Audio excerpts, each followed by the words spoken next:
Herkese merhaba arkadaşlar. Hisar Mahallesi'ndeyiz. Çok güzel bir villamızın tanıtımını yapmaya geldim arkadaşlar. Çok güzel, geniş bir villa. Toplamda 420 metrekare arsa içerisinde 2 tane bitişik nizam, müstakil girişli bir arsa. Yan tarafımızda da bitişik nizam bir villa var. Oranın yapım aşaması devam ediyor arkadaşlar. Kısa süre içinde tamamlanacak. Girdiğimizde ön tarafta böyle geniş bir bahçe alanımız mevcut. Bu arada satış fiyatımız 1 milyon 600 bin TL. 1 milyon 600 bin TL'ye bu villanın sahibi olabilirsiniz. Ortalama yani bize düşen hisse 210 metrekare arsa içerisinde müstakil girişli güzel bir ev almış olacaksınız arkadaşlar. Araç girişimiz burada ve yaya girişimiz de burada. İstenirse araç girişinin üstü kapatılabilir. Çevremizde lüks villalar yapılıyor şu anda. Yapılmaya da devam ediliyor arkadaşlar. Böyle basamakla, 3 basamakla çıkıyorsunuz evin girişine. Bu da ayrı bir güzellik katmış. Çünkü aşağı katmanda da bir bahçe var. Üstünde de bir bahçe var. İkisinin böyle olması da büyük bir avantaj sağlamış. İstenirse aşağı tarafa kamelya yapılabilir. Burası hobi bahçesi olarak kullanılabilir. Mutfak çıkışımızın yani mutfak terasımızın üstü pergole ile kapatılmış arkadaşlar. Pergole mi dedim? Pergole ile kapatılmış. İstenirse yanlarda kapatılarak ayrı bir yaşam alanı haline getirilebilir. Bazen dil sürçmesi oluyor. Bunun için kusura bakmayın şimdiden. Duvarları yükseltme şansımız mevcut. Ev çok güzel dediğim gibi. Ufak tefek detaylar eklenilebilir, yapılabilir. 1 milyon 600 bin TL. Sürekli diyorsunuz ki kardeşim direkt salona girmeyelim. Geniş bir koridor, geniş bir antre göster bize. Burası tam istediğiniz ev arkadaşlar. Girdiğimizde şöyle girelim istersen. Bunu alalım. Kapıyı da kapatalım. Daha rahat gösterelim. Girdiğimizde geniş bir antremiz var arkadaşlar. Hemen kapının arkasına bir vestiyer yapılmış. Çok şık, kullanışlı, güzel bir vestiyer olmuş. Buradan girdiğimizde sağ tarafta salonumuz, sol tarafta mutfağımız, karşı giriş kapısının karşısı lavabo olarak değerlendirilmiş. Güzel, geniş, kullanışlı. Arka tarafa doğru merdiven altı da depo olarak düşünülmüş. Salondan başlayalım. Çok güzel, geniş bir salonumuz var arkadaşlar. Gerçekten salon mükemmel. Şöminemiz mevcut. Isıtma amacıyla şömineyi kullanabilirsiniz. Sadece süs için değil, ısıtma amacıyla da çok rahatlıkla kullanabilirsiniz. Özellikle kış akşamlarında çok güzel olacaktır. 30 metrekareden büyük bir salonumuz var. Bu salon büyüklüğü de rahatlıkla eşyalarınızı sığdırabileceğiniz bir salon büyüklüğü arkadaşlar. Ve geniş bir terasımız var. Yan tarafı da aynı inşaat firması yapıyor. İstenirse ikisini birden alabilirsiniz. Yani bir akrabaysanız, kardeşseniz özellikle öyle çok isteyen var. Alabilirsiniz. Aynı şekilde orası da burası da teslim edilecek. Aynı şekilde olacak bu arada. İşleri de aynı. Şöminesi, işte parkeleri mesela isterseniz parke renklerini değiştirebilirsiniz. Diğer tarafta yapım aşamasında olduğu için böyle şeyler ek olarak opsiyonlanabilir.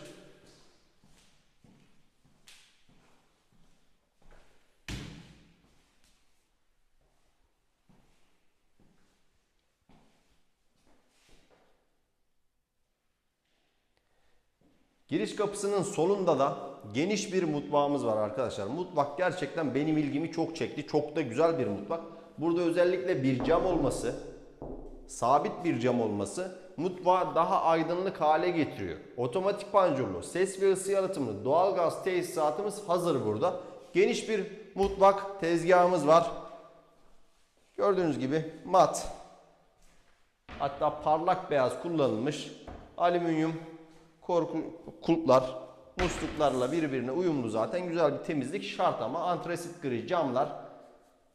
Mermer bence şu renkte olsaymış daha da hoş olabilirmiş. Ama bu da zevk tabii ki. Güzel bir mutfak olmuş. Hatta mutfak dolabı biraz daha yüksek gibi geldi bana. Ya da benim boyum kısa ondan mı acaba? Yani ama her eve girip çıkıyoruz. Bana biraz daha yüksek gibi geldi. Çünkü altta böyle bir pay bırakılmış. Normalde ama ölçelim. Bunu bir gün ölçelim. Yine arkada da az önceki gösterdiğimiz pergoleyle kapalı yerimiz var arkadaşlar.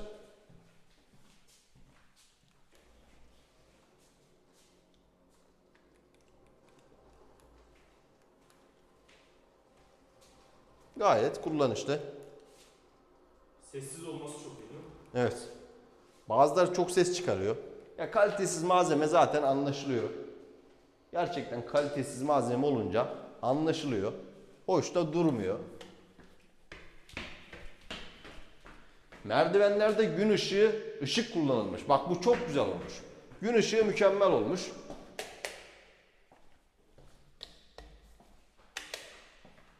Bu katta arkadaşlar 2 tane odamız, bir ortak kullanım banyo, lavabomuz var.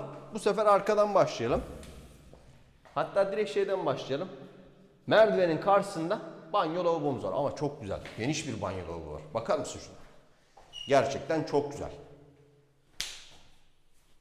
Buraya da bir dolap yapılmış. O dolap çok şık. İşte böyle güzel, geniş yerler olduğunda tanıtırken de insan zevk alıyor arkadaşlar. Gerçekten zevk alıyor tanıtırken de. Çok güzel, geniş bir banyo lavabo.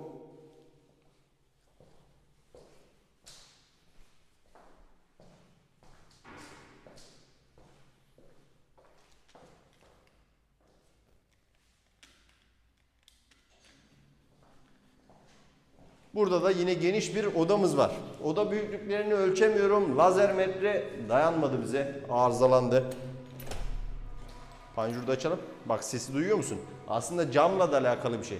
Cam kalitesi iyi ise dışarıdaki sesi %60, %70 kesiyor. Burada bir balkon var. Böyle gösterdiğinde aşağı taraf komple yerleşim yeri zaten. Bunu az sonra diğer balkondan da bakacağız. Çevremizde, arkamızda, önümüzde komple yerleşim yerleri mevcut arkadaşlar.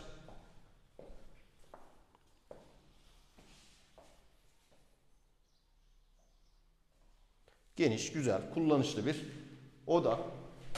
Oda büyüklükleri çok iyi. Yani bunun üzerinde çok da durmanın anlamı yok. İşte devasa demeyelim ama gayet normal, güzel, geniş odalar. Kullanışlı odalar. Evde gözü yoracak hiçbir şey yok.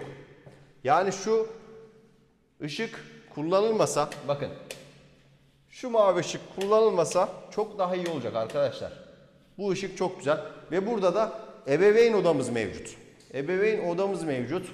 Gayet geniş, kullanışlı, güzel bir oda. Boya burası. Böyle sıva yapılmış, sıvanın üstüne boya yapılmış, güzel olmuş. Burada da dolabımız var. Yani giyinme kabini gibi dolabı diye düşünelim. İşte mesela ben bunu yine söylüyorum. Bunu yapacağıma ben olsam buraya kadar dolap uzatır, oradan başlatır, U şekilde bir dolap yaptırırdım. Ya da böyle bir kabin gibi bir yer yaptırdım. Yani şu kapak, şimdi bu kapak çok anlamsız olmuş, yer kaybı. Bu kapaktan içeriye girdiniz, ışığı açtınız böyle. Burada giyinemezsiniz. Buradan alıp çıkmanız lazım. O zaman bu kapağın anlamı ne? Yani düşünülmüş, yapılmış. Kötü bir şey değil ama farklı şeyler denenebilir. O da çok maliyetli değil. Kapağı söktürürüz, oraya 2 tane dolap yaptırırız. O da çok geniş değil mi? O da gayet geniş. Güzel. Burası da ön balkonumuz. Bakar mısınız? Sağ turdaki denizi görüyorsunuz. Hava biraz kapalı. Gözükmüyor ama kapalı derken böyle puslu bir hava var. Geniş bir oturma alanına sahip geniş bir balkon. Terastan orayı daha net göreceğiz birazdan.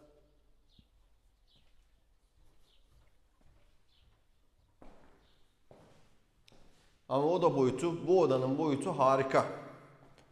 Bu oda gerçekten çok güzel.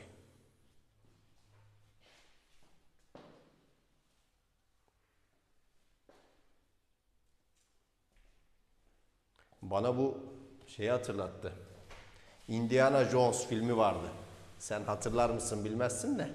Yani yaşın genç ama Indiana Jones filminde şeye gittim, Mısır'da işaretleri okurken bir elinde bir defter var. Defterde bu işaretin aynısı gibi bir işaret vardı. Ona benzettim. Tabii sen genç insansın, bilmezsin Hakan onları.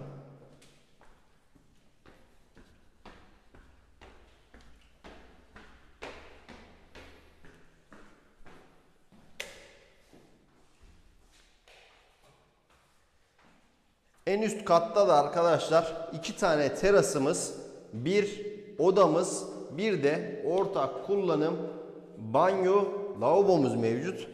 Çok güzel bir şekilde 2 tane terasımız var. Birinin üstünü kapatmışlar zaten. Hemen şöyle şuraya göster istersen Hakan. Ortak kullanım banyo lavabo. En son senin arkandaki terasa çıkarız. Orası denizi de görüyor.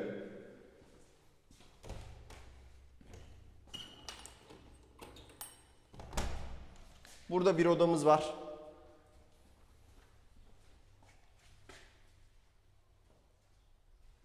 Kullanışlı güzel bir oda.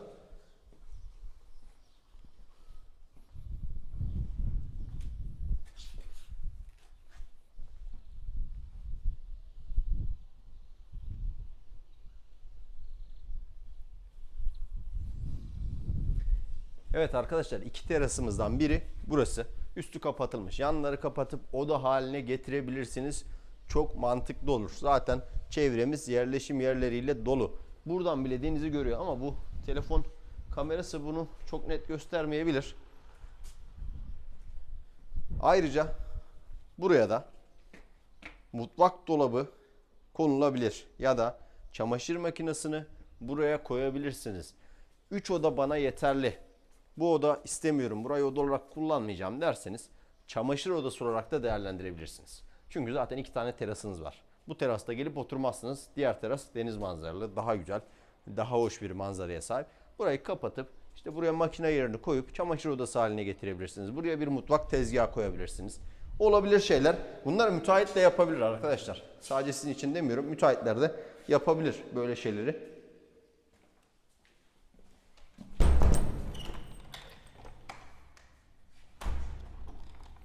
Diyemedim ama.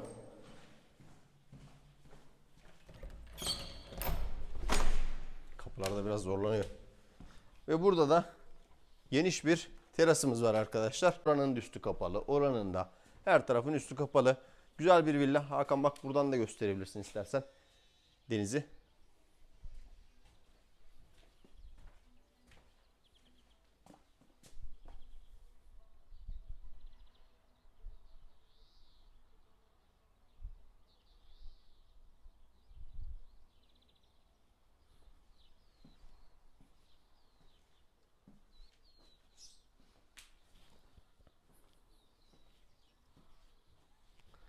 Evet arkadaşlar, toplamda 3+1 güzel bir villa izlediniz. 4+1 haline de getirilebilir mi? Çok rahatlıkla getirebilirsiniz. Arka tarafı da buraya da kapatıp 5+1 haline de getirebilirsiniz. Kendine ait garajı var. Kendine ait bahçesi var. Geniş bir bahçesi var gördüğünüz gibi. Merkeze yakın, Savtur'a yakın, Altınkum'a yakın. Altınkum'a mesafemiz maksimum 5-6 kilometre. Belki 7 kilometredir. Tam olarak şimdi bilmediğim konu hakkında yorum yapmayın. Bazıları çıkıyor Yeşiltepe'ye bile 10 kilometre diyor. Öyle bir şey yok. Kuş bakışı diyor arkadaşlar onlar. Herhalde helikopterle gidip geliyorlar buraya. Yani ilginç bir şekilde internetten araştırın. Çünkü mesafeler ev konusunda çok seçici davranan insanlara etki edebiliyor arkadaşlar. Çünkü 10 kilometre dediğiniz yer 20 kilometre çıktığında daha sonraki zamanlarda ulaşım zorluğu yaşayabilirsiniz. Ama burası merkezi bir yer. Merkezi bir konum. Gördüğünüz gibi bin sürü burada oturan insanlar var. Hatta daha ileride de oturan insanlar var. Bu insanlar ihtiyaçlarını giderebiliyor demek ki. Ya da bu insanlar alışverişlerini çok rahat yapabiliyor ki buralarda hala oturmaya devam ediyorlar. Yoksa buraya bu kadar inşaat yapılmaz arkadaşlar. Güzel bir mevkide, güzel bir villa sahibi olacaksınız. 1.600.000 TL'ye alıcısını bekliyor. Deniz manzaramız gözüküyor. Aslında bunu geldiğinizde daha net görebilirsiniz ama telefondan daha az gözüküyor. Ama güzel bir manzaraya sahip. Hayırlı olsun.